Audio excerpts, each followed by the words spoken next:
In an important development in the US bribery case against Gautam Adani as well as his nephew Sagar Adani and other accused,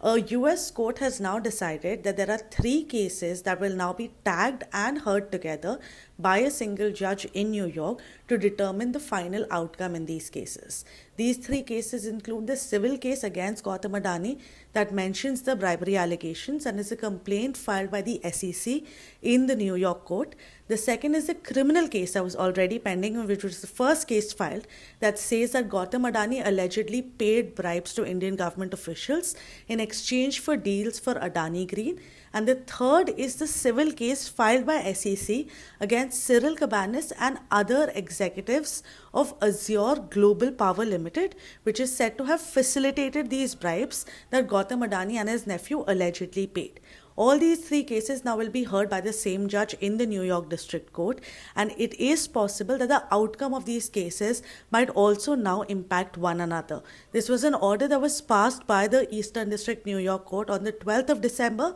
but the details of which have been made public only now, which is why India Today has accessed the court records, and we can confirm that the court records say that to ensure judicial efficiency and minimize the wastage of time, considering that all these three cases arise out of the same set of circumstances, talk about the same chain of events, and include similar allegations, it is crucial that all these three cases are heard together by one single judge. So the judges before whom the other two cases were pending will now be transferred to the New York judge, Nicholas G. Garofis. We'll have to wait and see exactly how soon the hearings in this case begin and whether or not there will also be a joint trial in the both civil and criminal case. Reporting from New Delhi, this is Nalini Sharma.